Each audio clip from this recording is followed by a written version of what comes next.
sapa ae sing nembangne, terus sing ngrungokne, sing nyimpen buku kuwi, mongko kuwi sawabe gede banget. Besar sekali syafaatnya, nanti akan mendapatkan syafaat dari para nabi.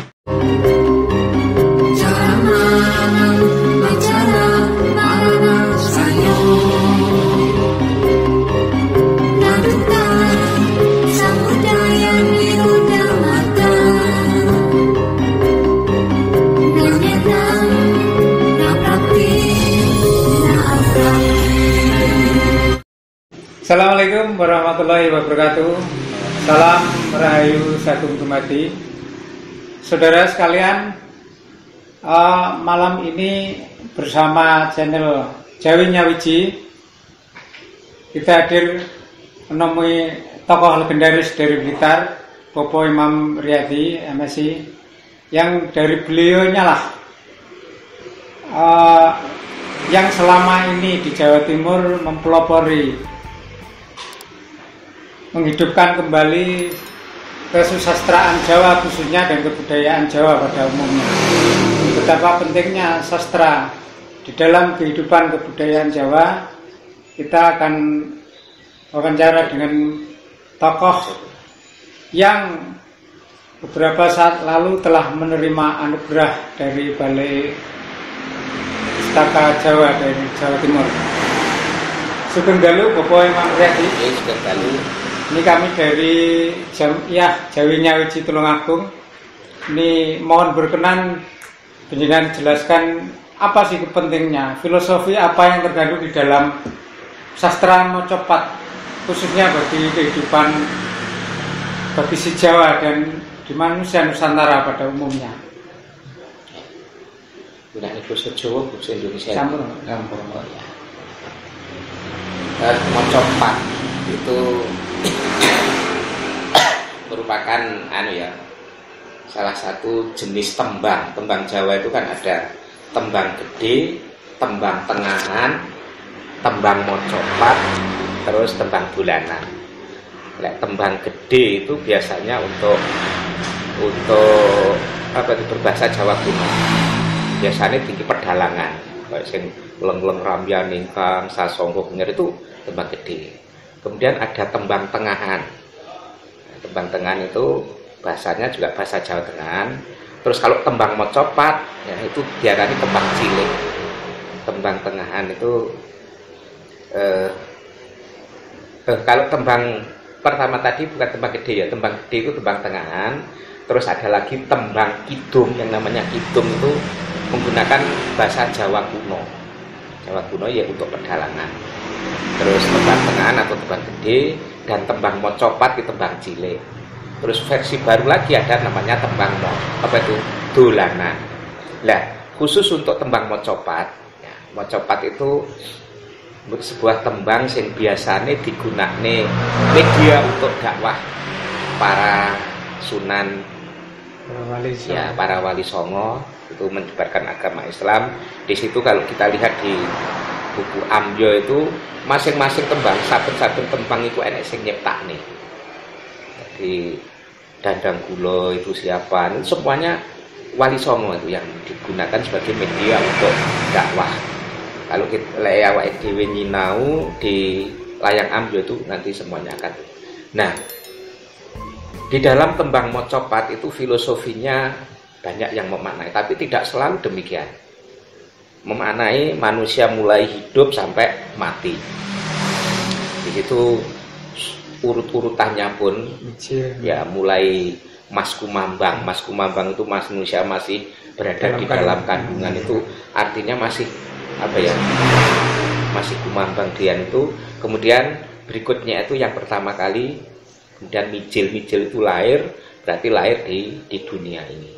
Ketika di dunia membutuhkan suatu bantuan, nek jaranan tukang gambuh, tukang bantu tuh.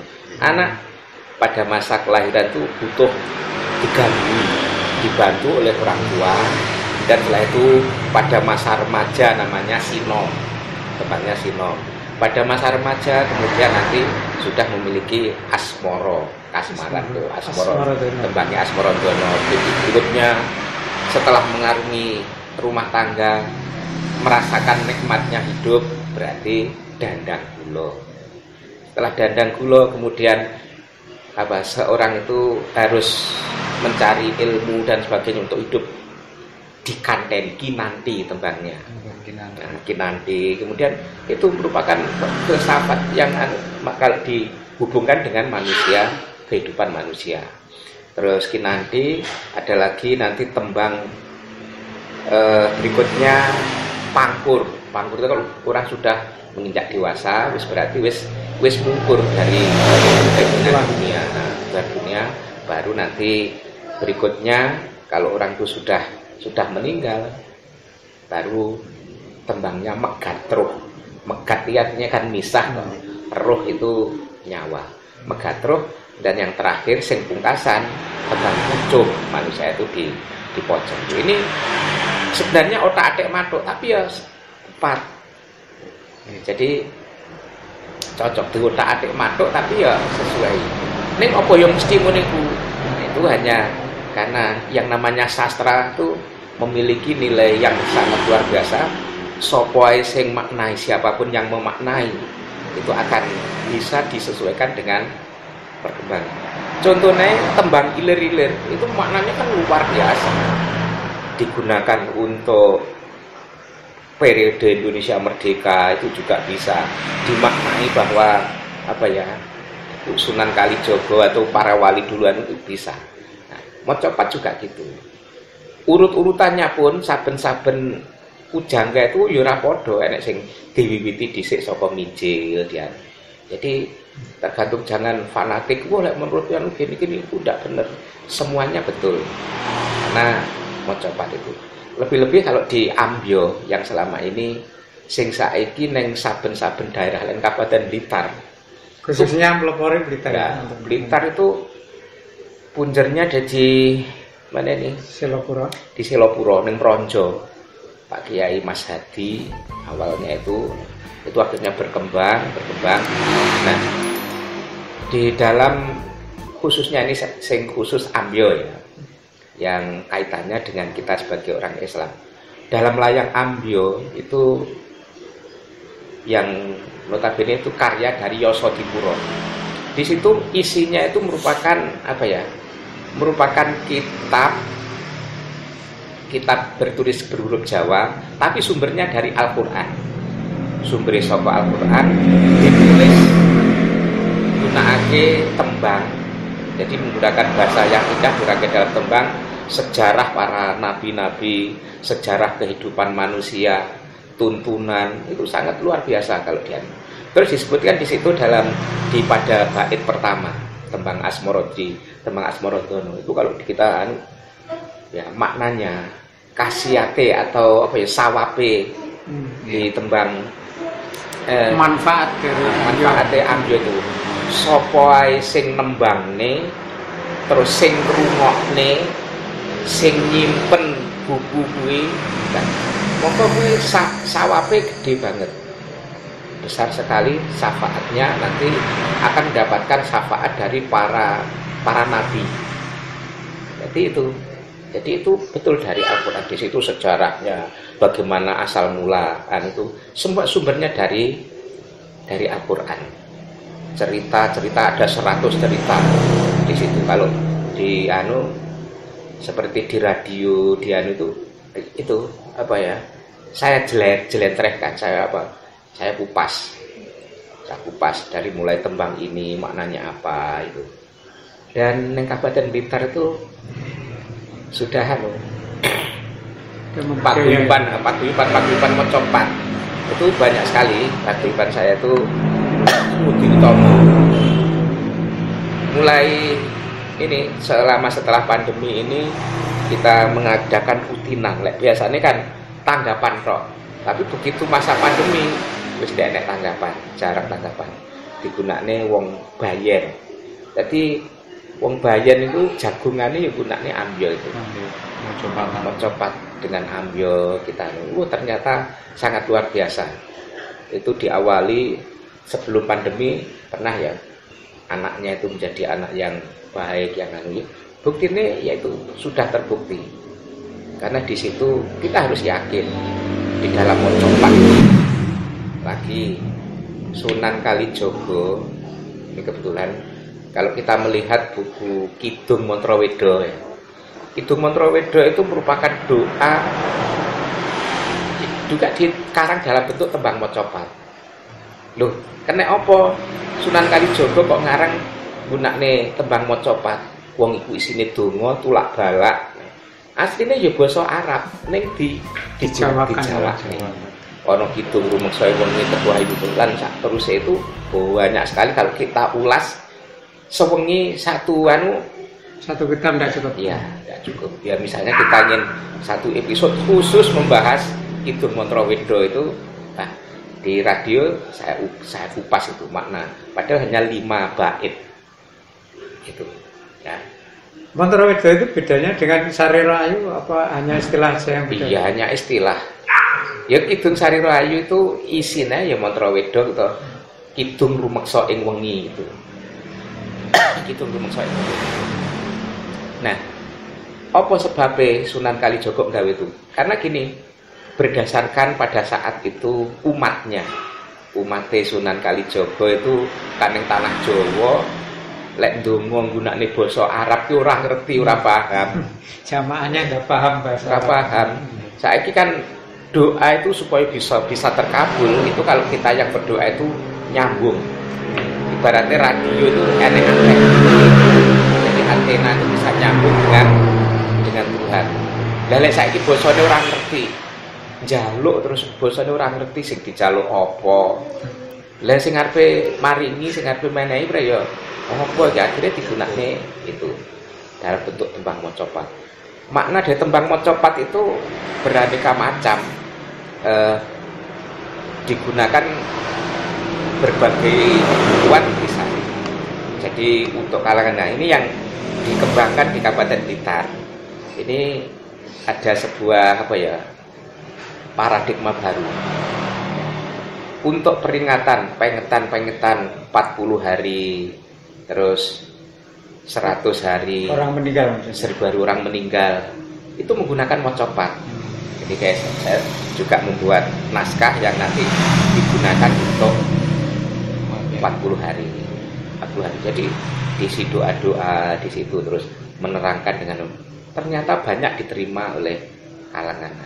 Ingin jauh deh. Jadi kalau ada sekelompok orang kita Muslim sendiri yang mengatakan bahwa era Wali Songo itu tidak punya kitab, itu berarti salah besar ya? Salah besar. Referensi itu terbukti dengan Ambyo itu sebenarnya yang menciptakan para wali tersebut atau yang Yasodipuro hanya menyusunnya? Yang Ambyo itu Yasodipuro yang menyusunnya.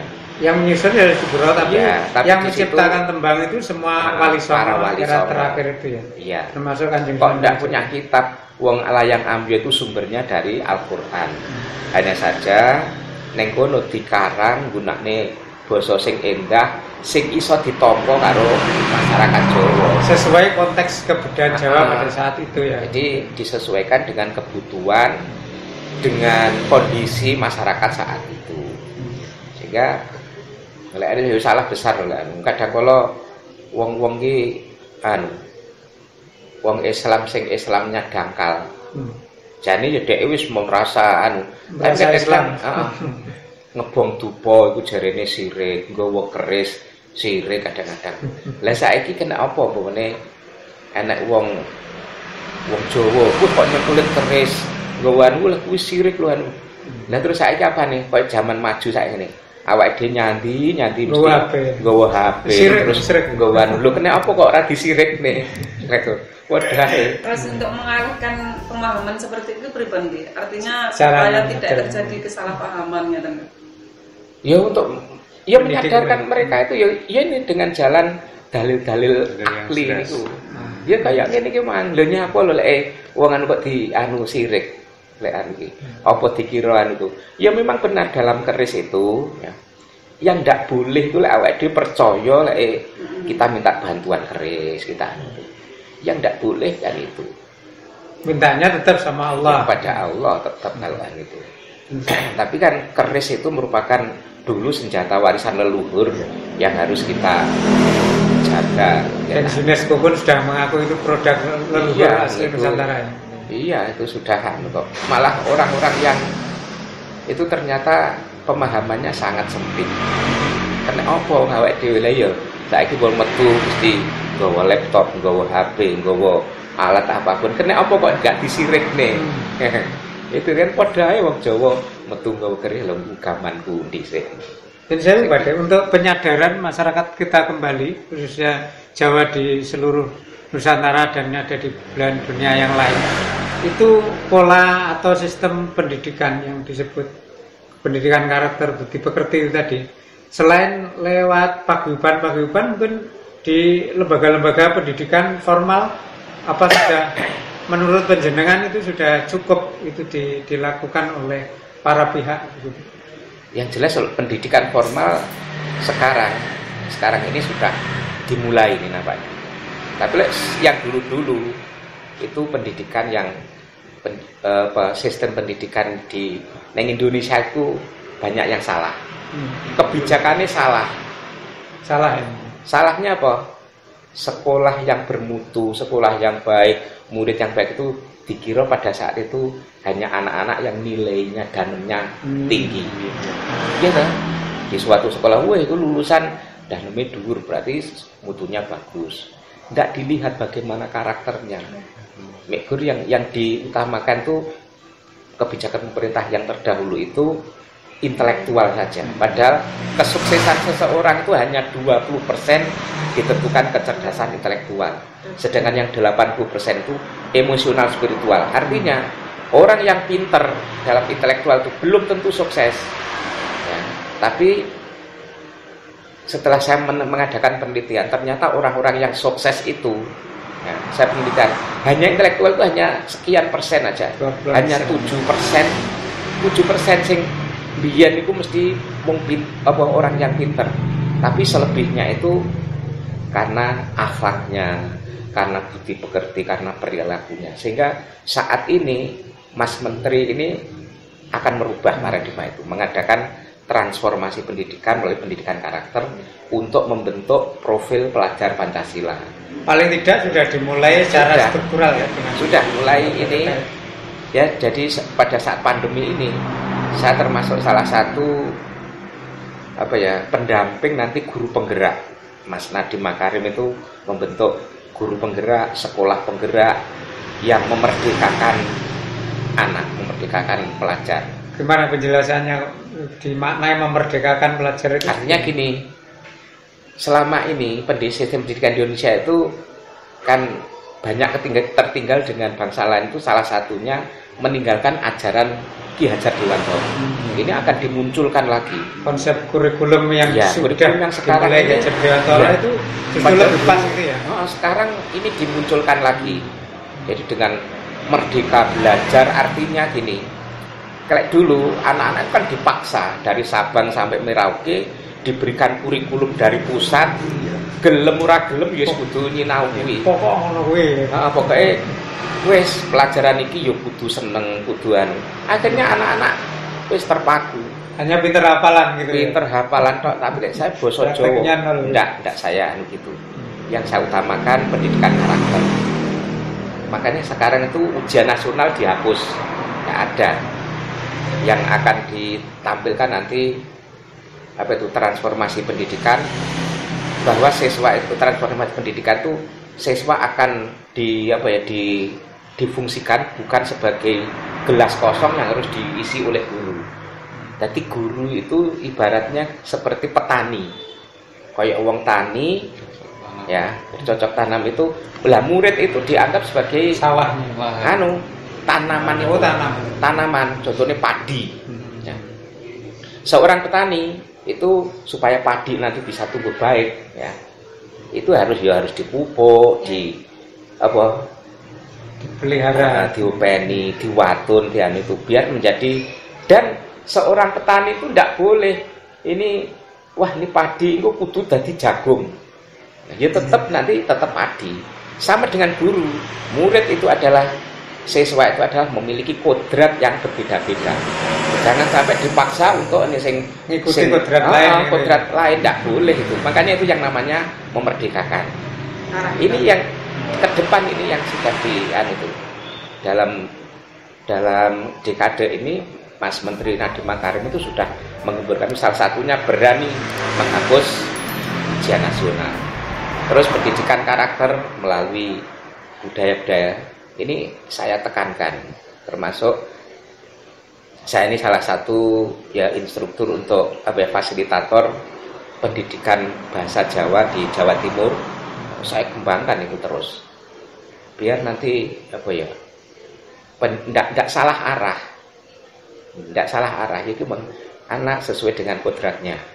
Ajaran Dewantara itu seorang guru itu kalau di depan beri contoh ngarsa sum tulodo.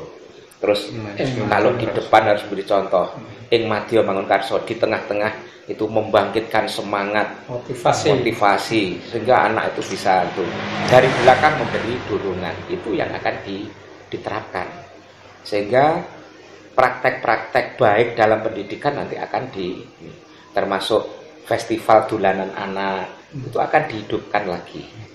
Nah, ini salah satunya. Tembang-tembang mocopat melalui lomba, melalui ini harus lagi. Karena melalui media tembang, ternyata saya tuh di anak-anak SMA, saya suruh nembang pinter, tapi gurune enek sing ora iso ya harus belajar dan menggali nilai-nilai yang ada pada tembang mocopat itu akan sangat luar biasa. Adakah cara praktis yang bisa dilaksanakan masyarakat dari secara umum yang sudah tidak sekolah ya istilahnya, masyarakat umum itu untuk cepat bisa belajar mocopat itu seperti apa? Mungkin penjenengan ada metode khusus gitu. Kalau mocopat itu lek sing metode-metode anu lek sing supaya pas itu wong kadang belajare gunane titingan apa bener. Nah, itu iso pas. Terus lek aku sing tak anu itu gunane kaset. Jadi tak rekam, aku duwe kaset. Saya rekam itu diterok nih. Kemudian kalau mempelajari tirukan gitu. Jadi aku mulangi bocah-bocah nembang mocopat ya satu persatu. Jadi mocopat beni dandang kula. Jadi dari Yogyaniro kang para prajurit itu kan satu baris. Pertama kali saya hanya Yogyaniro anak tak nerone Yogyaniro terus kang para prajurit nerone neh. Terus engko lamun bisa nerokne satu perdutan itu. Terus nanti setelah itu saat ini metode pembelajaran. Tapi itu lebih cepat ternyata ke anak-anak itu. Kalau rata-rata untuk anak SMP SMA itu butuh waktu berapa minggu, berapa hari? 2 jam pelajaran tuh wis iso kok. Semua mulai dari Mas Kumambang sampai boleh itu enggak. Maksudnya satu pertemuan itu satu tembang. Satu tembang 2 jam gitu. 2 jam pelajaran itu 1 jam pelajaran kan 40 menit itu bisa. Jajal tak terap nih, tiba-tiba pertama kali saya itu dari bersama-sama. Saya metodenya itu satu kali nanti satu kelompok bangku kan. Itu ternyata bisa bareng-bareng. Terus pada pembelajaran itu saya rekam dan boleh minggu ngarep dites nih ya wis iso ki kan. Nah ini menarik, anak-anak SMP, SD pun juga bisa. Walaupun mereka malah justru belum paham maknanya, belum paham, tapi kita pahamkan dulu. Jadi nembang mocopat ini perlu dipahamkan. Saben-saben mocopat itu kan punya watak sendiri-sendiri. Jadi lah awake dhewe ngarang tembang mocopat, lek pengen jegur ning mocopat ya kudu ngerti aturane mocopat. Di pedoman aturan mocopat antara lain guru gotro, guru bilangan, guru lagu iki kudu paham.